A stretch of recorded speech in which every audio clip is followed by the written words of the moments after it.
तर भुसनाळ्या त्या घरी गेल्यावर त्या आज्याचा फोटो नाही,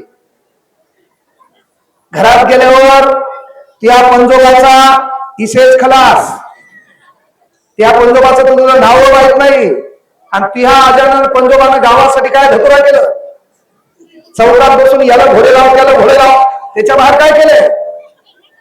म्हणजे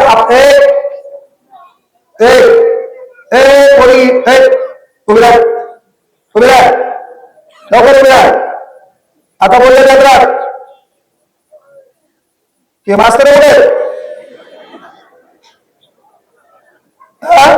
जे तुला मास्तर बी पुढे बसवायचे ते तरी भेट असतील ना, तर त्याची मजा घ्यायला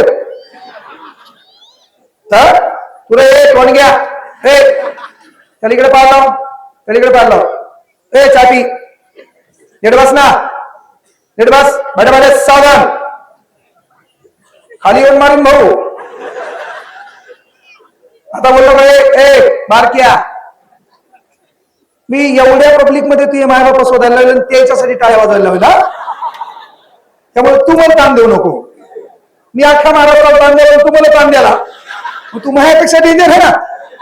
मला इथून बोलावं ती बस थांब, तू आता बोल फक्त, तू हे मी हे, जाताना तुला गाडी टाकूनच नेतो.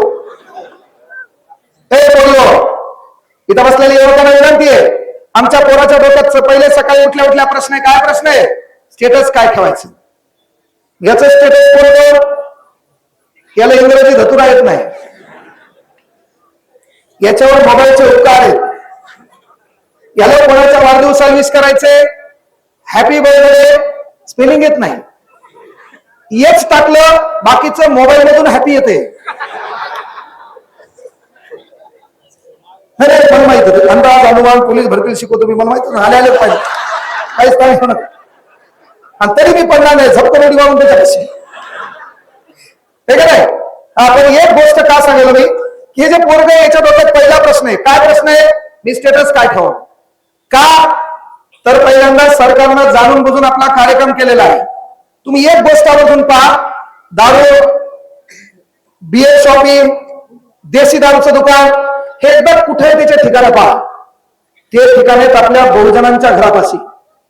दारूचे दुकान पहा कुठे? आपल्या वस्तीपाशी. पानटेला कुठे? आपल्या वस्तीसाठी. त्याच्यानंतर घाण कुठे झाली? आपल्या वस्तीपाशी. म्हणजे तो तुम्ही शिकावं, मोठं व्हावं, त्या बी दलिणार व्हावं. आणि ती हवेत काय चौकात येऊन, तुला माहितीये का मोदी साहेबांना असं केलं? अरे शेवळे या बाजूचं तुला ओळखत नाही, तू कशा बेजार व्हायचं काही गरज आहे का? आणि मग बारीकसा आपल्याकडे मोबाईल 2 GB डाटा, त्याच्यात आपलं आयुष्य बर्बाद करू नका. इथं बसलेल्या भावांना बहिणींना तुमचा भाऊ म्हणून एक विनंती करायला, बाळांनो, हे विचार मंच आहे का? ह्या विचार मंचावर तुमच्या गावचे सरपंच बसलेत, बरोबर आहे का? तुमच्या गावचे सरपंच बसलेत, हा विचार मंच आहे ना. ह्या विचार मंचावर जयंती कमिटीमध्ये ज्येष्ठ लोक असतील ते बसले असतील. ह्या विचार मंचावर एखादा नोकरदार बसला असेल. मग बाप या नात्यानं तुमचा लेख म्हणून एक विनंती करायला, की भारतातलं कुठलंही स्टेज असेल तर एक गोष्ट बाप या नात्यानं त्याला शिकवा, की बाळा, भारतातलं कुठलंही स्टेज असो, त्या स्टेजवर बसायला पहिल्यांदा सत्ता लागते. सत्ता आपल्या नशिबात येणार नाही. जरी तू म्हणला यावर्षी पाहतोच ग्रामपंचायतला उभा राहू, या बाजूचं डायलॉग घेणार, तू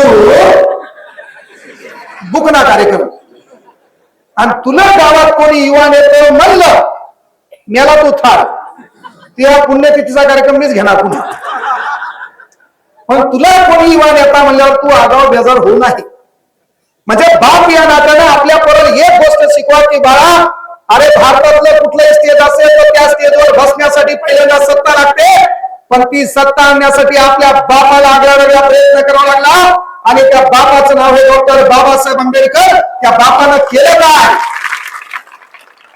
हे ओबीसी वाल्यांना लक्षात ठेवायचं, भारतात राहणाऱ्या प्रत्येक लोकांनी लक्षात ठेवायचं. जुन्या काळात काय होतं?